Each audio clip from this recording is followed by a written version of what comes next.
Freitas não será mais jogador do São Paulo, nem sequer esteve perto disso, e está a caminho do Palmeiras. O jogador foi negociado oficialmente, ele comunicou a sua decisão de ir ao Palmeiras em uma reunião nesta sexta-feira ao John Textor.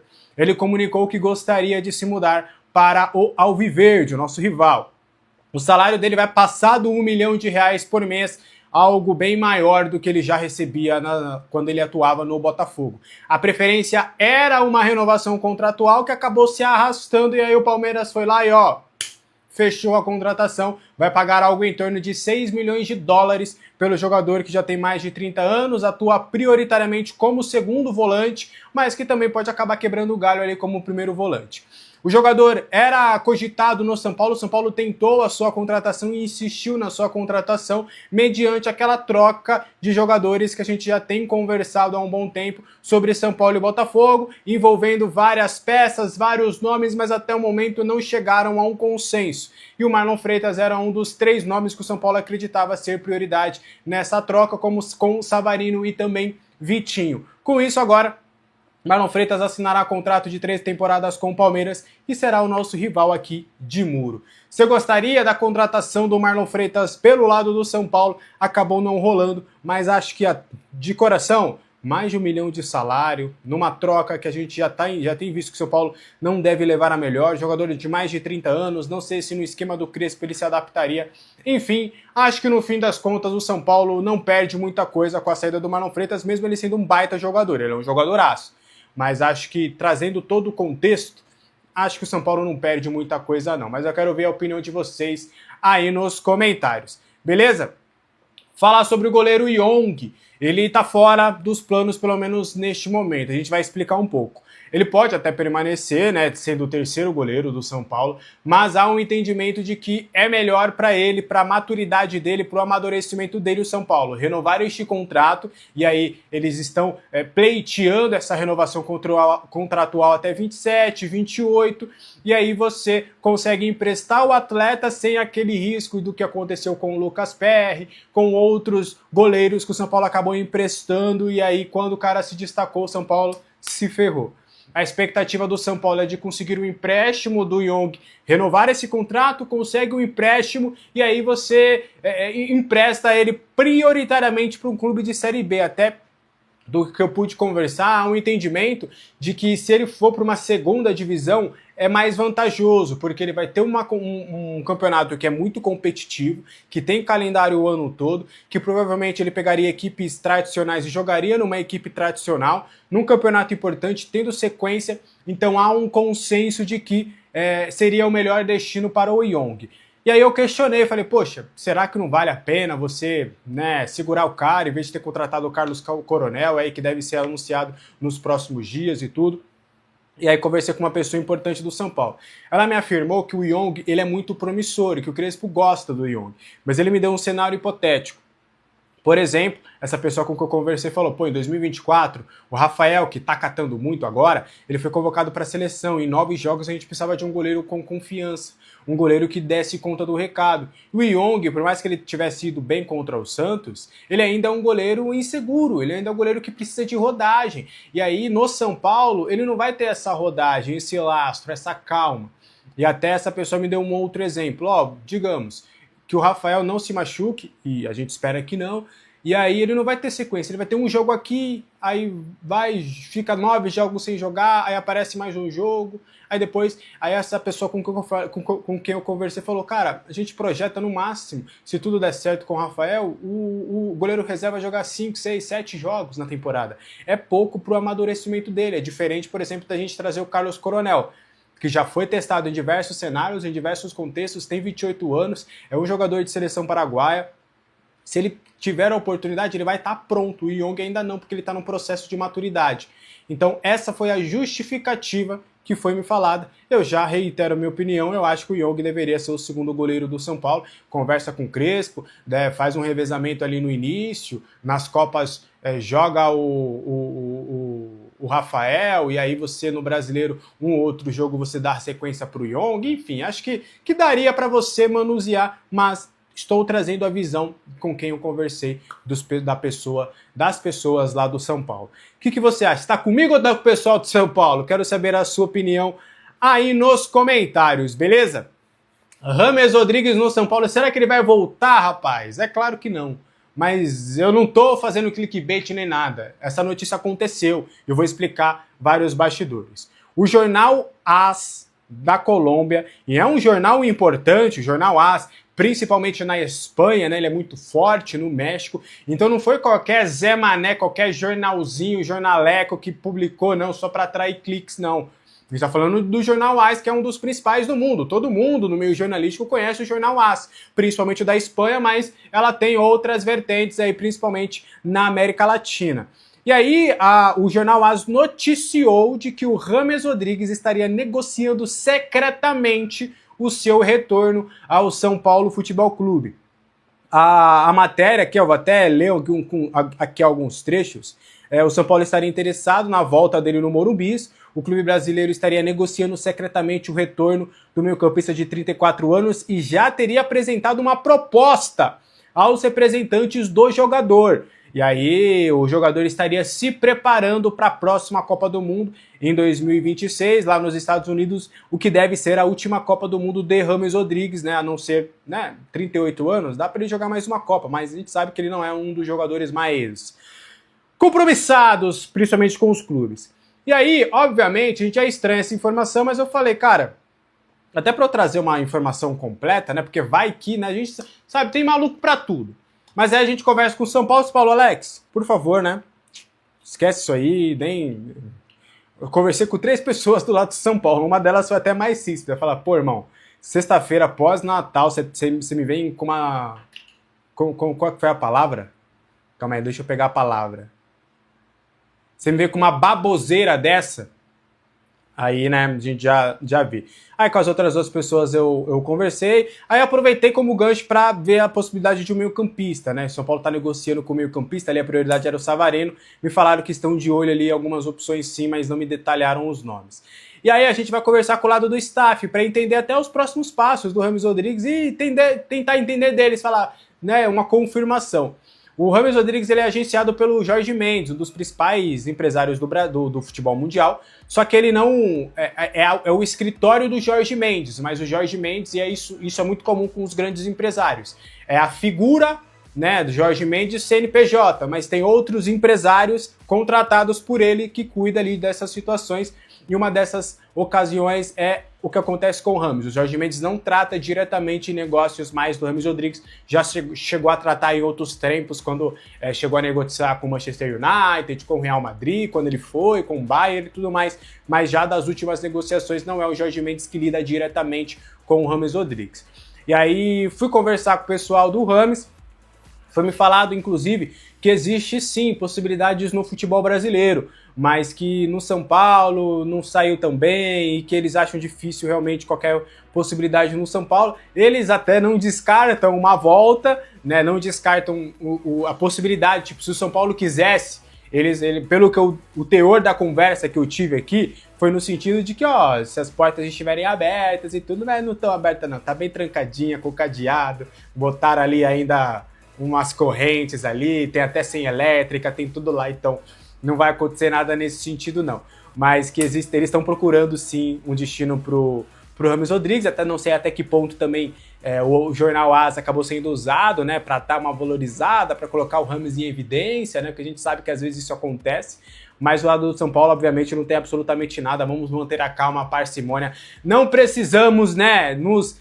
estressar com mais coisas do que a gente já tem se estressado nesses últimos dias, então vamos cortar James Rodrigues aí da lista de possibilidades, tá bom? Mas eu vou perguntar e cuidado com o que você vai responder, tá bom? Você aceitaria James Rodrigues de volta ao São Paulo Futebol Clube? Quero saber a sua opinião nos comentários. Se você quiser ser cancelado, você comente que adoraria. Para fechar o vídeo de hoje, o impeachment de Júlio Casares teve um avanço. O presidente do Conselho Deliberativo, o Wolten Aires, ele recebeu o ofício, né, que determinava ali a abertura do processo de impeachment, e aí ele submeteu a documentação para a apresentação do Conselho Consultivo. E aí vai ser analisado, ele é formado por ex-presidentes, por exemplo, tem o Aidar, tem o Leco, tem o Pimenta, tem outras figuras que já foram relevantes dentro da história do São Paulo, e também de membros do Conselho Deliberativo, como o próprio Outen Aires. E aí esse passo, ele é previsto no artigo 79 do Estatuto, e é necessário para a destituição do presidente, tá? Desse requerimento, o Outen tem 30 dias agora para convocar uma reunião extraordinária para que Casares tenha o direito de defesa. E o envio do processo do Conselho Consultivo é o passo que antecede esse encontro. Então, digamos, podemos dizer que avançou, né? Mas ainda precisa ainda de alguns passos para as coisas acontecerem da forma final que muitos gostariam. Inclusive, posso dar a minha opinião, acho que não tem mais clima para Júlio Casares ser presidente do São Paulo em meio a tudo isso que aconteceu. Repito, acho que são 3 frentes, né? E não tem muito para onde correr. Acho que qualquer uma das 3 frentes, das 3 opiniões que eu tenho, qualquer uma o incapacita de continuar no São Paulo em 2026, por exemplo. No melhor cenário possível pró-Casares, que ele não sabia de nada e fizeram isso sem ele saber de absolutamente nada, prova uma total incompetência e acho que não faz sentido uma permanência. Mas até o momento, do que a gente tem de informação, ele não quer renunciar, os pares dele gostariam disso, até há uma divisão na situação daqueles que querem a renúncia e outros nem tanto, mas deu um passo burocrático político para que isso acontecesse, né? Depois desse requerimento foi recebido, foi enviado para o Conselho de Ética, é um dos passos ali para que tudo isso aconteça e para que no fim das contas, quem sabe, depois de todos os processos que aconteçam, o Júlio Casares possa ser empichado como presidente do São Paulo. Você acha que também não tem mais clima para o Júlio Casares ser presidente do clube? Quero saber a opinião de vocês aqui nos comentários. Este foi o vídeo de hoje, eu espero que você tenha gostado. Qualquer dúvida, comentários abertos, deixe seu like, seu hype e inscreva-se no canal. Pausa de 5 segundos para pedir a sua ajuda ao nosso canal com o seu like e se inscrever se ainda não for um inscrito. O Hernan atualiza do São Paulo. Mailton saiu, né, Hernan? Mailton saiu. Já saiu? Saiu fora. Foi emprestado pro Fortaleza. Vai jogar a Série B pelo Fortaleza. O cara acabou de chegar. O Mailton era um jogador... vamos lá. Eu tenho uma explicação aí sobre isso, porque eu também perguntei. Falei, acabou de chegar, já vai embora, nem testou direito o garoto. Bom jogador, o Mailton, jogador muito bom. Vinha sendo o melhor lateral direito da Série B pela Chapecoense quando o São Paulo contratou. Uma contratação emergencial ali pela necessidade. E o São Paulo agora empresta para o Fortaleza para a disputa da Série B. Por quê? Porque assim, tem 3 laterais, tem o Cedric, tem o Mailton e o Mike, moleque da base que terminou o ano em alta com o Crespo, tá? Então esse é um ponto. O Mike hoje estava na frente do Mailton em relação à fila ali de laterais.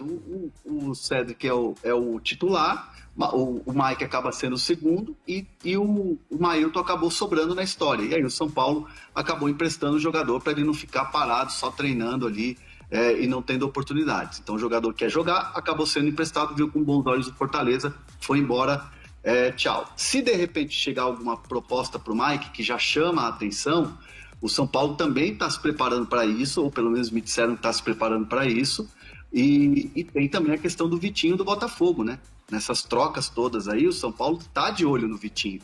Então o Vitinho, me disseram que o Vitinho chega para ser titular do São Paulo. Chega. Inclusive para disputar com o Cedric. E aí o que você faz com o Mike? Né? Então o Mike é um jogador que também não está 100% garantido, mesmo tendo terminado em alta. Caso não consiga o Vitinho, o Mike me parece ser o jogador que o Crespo vai dar mais moral para ganhar confiança e para ganhar espaço. Então o São Paulo trabalha com essas possibilidades aí de planejamento para 26 na lateral direita. Até falando sobre o Vitinho, a informação que eu tinha, que eu apurei antes do programa iniciar, é que o Atlético Mineiro também está interessado no Vitinho, lateral direito do Botafogo. Fez uma sondagem para perguntar sobre valores, condições de negócio. E o Botafogo, ao mesmo tempo que ele não quer negociar, não quer perder o Vitinho, o Botafogo precisa fazer caixa. Porque precisa negociar alguns jogadores, tem algumas dívidas ativas. Então o Vitinho ele está na mira do Atlético Mineiro e do São Paulo. São Paulo quer envolver nessa troca dos jogadores e tudo mais. Então é uma questão meio complexa que vai ser resolvida nos próximos dias. Mas o Atlético Mineiro, sim, está de olho no Vitinho para 2026. A gente vai seguindo São Paulo, mas só uma coisa. Do Atlético, estão perguntando do Fred. Estamos apurando. Foi uma informação que foi o Guilherme Frossard, se eu não me engano, foi no Twitter e começou a repercutir isso. Já mandamos algumas mensagens aí, então estamos apurando. Porque o Fred é de lá, né? Exatamente, o Fred tem uma ligação. E o goleiro foi notícia de vocês também, Carlos Coronel. Carlos Coronel, Como é que chama aquele rapaz? Antes que eu esqueci. O Hernan. André Hernan. O Hernan. Prazer. Tanto nome, né, pra chamar, que às vezes você trava, né? Outro dia eu fiquei Bruno... Tô brincando, tô zoando. O Coronel, é engraçado, né? O soldado deixa o Corinthians e o São Paulo contrata o Coronel. Carlos Coronel é um jogador que assim, fez toda uma carreira fora do Brasil. Ele trabalhou aqui no Red Bull, nas franquias da Red Bull, e depois foi para a Europa. E aí da Europa ele foi para a MLS, ele estava no Red Bull New York, dos Estados Unidos. Ele tinha 4 ofertas para ficar na MLS, para trocar de clube e ficar na MLS. E tinha uma oferta árabe também. Quando o São Paulo chega e faz um contato e faz uma proposta, não durou 10 minutos a conversa, porque o jogador tem raízes são paulinas. Torcedor de São Paulo na infância, tio São Paulino, pai e tal... filho, filha que gosta do São Paulo. Então, assim, bateu no coração do jogador. Uma aposta, porque é um jogador que, num primeiro momento, vem para ser reserva do Rafael, porque o Yang não daria conta, e não é por causa do 6-0, tá? A avaliação é muito mais ampla em relação ao Yang. Viram que ele não teria condições de ser o reserva imediato. Né? Não pelo 6-0 do Fluminense, mas pelo conjunto da obra toda. E aí foram ao mercado para buscar esse jogador. E é um jogador que tem convocações para a seleção paraguaia, porque ele tem dupla nacionalidade, vai para a Copa do Mundo pela seleção paraguaia, e é um jogador experiente. É um jogador que já tem uma bagagem e que pode chegar para disputar a posição com o Rafael, ou quando o Rafael não tiver, ter um goleiro ali que o São Paulo e o torcedor de São Paulo sinta segurança, porque esse sempre foi um grande problema do São Paulo. Depois que chegou o Rafael e que todo mundo falou, bom, agora tem goleiro, o problema é que nunca teve um reserva à altura. Sim. E agora o São Paulo tenta um jogador, ou traz um jogador certeiro ali para essa posição e que traga confiança pro torcedor. Mas é isso, né? Ele continua absoluto, né? Claro, o Rafael. Mas é curioso isso, né? O Coronel, então, ser São Paulino. Provavelmente fã do Ceni. O que uma fonte dele me falou foi que... mandaram aí pra você? Eu anotei aqui, ó. Pesou muito o sonho dele de vestir a camisa do São Paulo. E aí, legal, né? Ter essa identificação. Pô, cara, eu acho que, assim, quando você tem essa paixão de jogar pelo clube, muda muito a questão. Ele tinha propostas financeiramente melhores de outras ligas. Tinha do Orlando City, tinha do futebol árabe, tinha da Europa. Mas até como o Hernan falou, quando pintou a possibilidade dele pro São Paulo, foi muito rápida a reunião e ele já deu aceite. Então foi muito tranquilo, é um cara que está identificado, é São Paulino. Quantos anos? Ele tem 28. 28. Mas é isso, foi muito rápido a negociação, tinha propostas melhores, mas pesou a questão de atuar pelo São Paulo.